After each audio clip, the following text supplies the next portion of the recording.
In today's video, we'll take an interesting approach for creating a cool glow effect using gradients and the color dodge blend mode.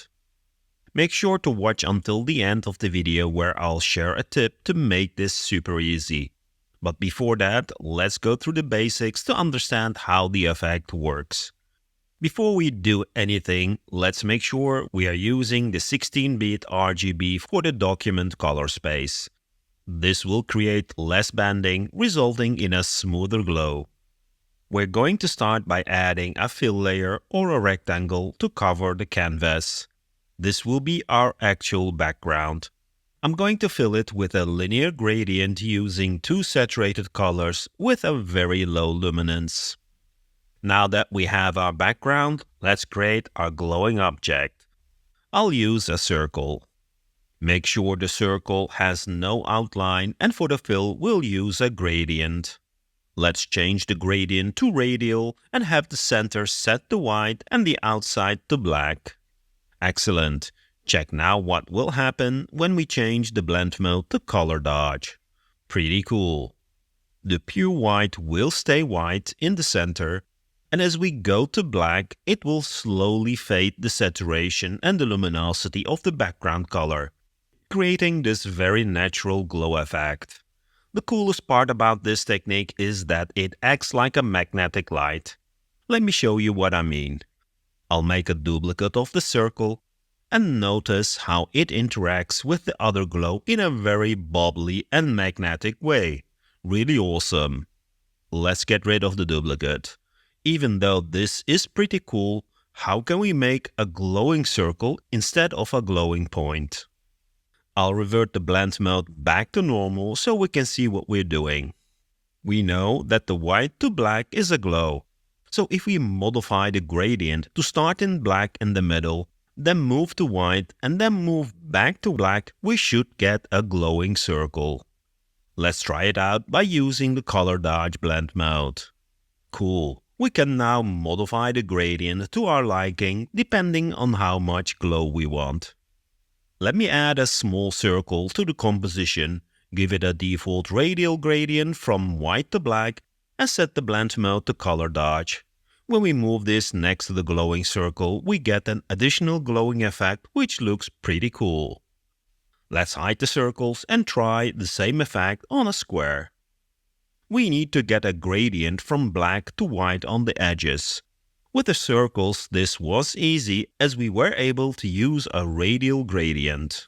This time, to add a gradient border, we need to get a little bit creative. We could try an inner glow and an outer glow from the FX panel with a fill percentage of 0%. But as you see, we still got the sharp corners. When we apply a Gaussian blur, it will kind of work. The inner and the outer glows go to transparent, and in order to make it work, it should go from white to black.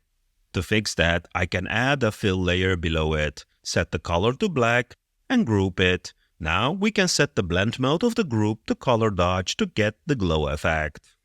By adjusting the blur radius, we can control the glow strength.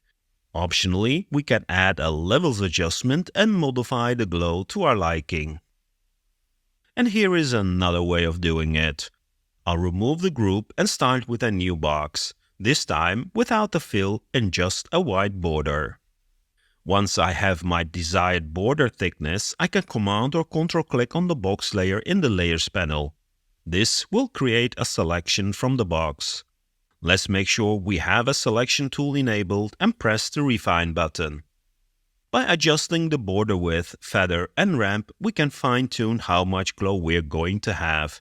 Usually, I prefer to use large values so that we have a large area of glow. You can also use a different mode to see better how the selection gradient is going to look like. Once I'm happy, I'll make sure that the output is set to mask and press Apply. I'll add a new fill layer, set its color to white and then move the mask to the fill layer. I can now go to the rectangle and slightly decrease the border width. The gradient halo we have around the box is from white to transparent. So I'm going to add another fill layer, but this time set its color to black and move it below the box. I can now group these 3 layers and set the blend mode to color dodge to get the glow effect. To control the glow, we can add a levels adjustment to the group, and by adjusting the black and white level in the combination with the black output, we can fine-tune the glow.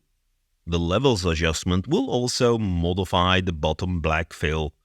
Let me change back to normal blend mode to see what is happening. The black we used at the bottom has become gray due to the levels adjustment we applied.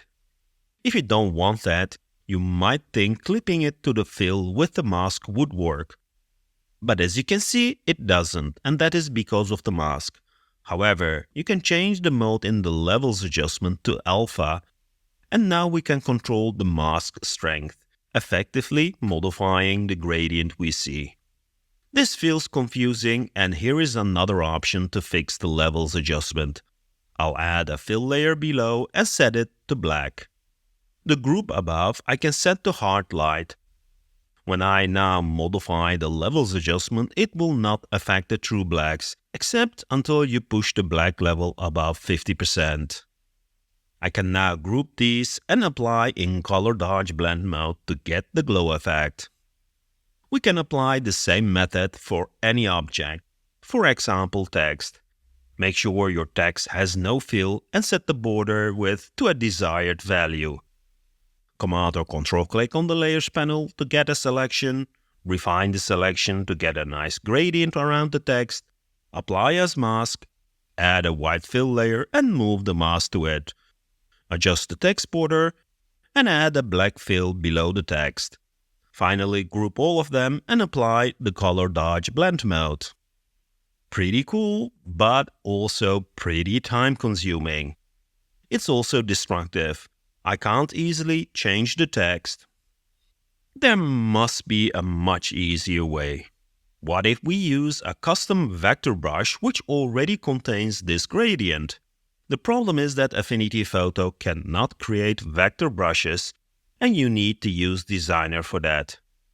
But if you have a file with a vector brush already applied, you can copy the brush properties by using the copy style function.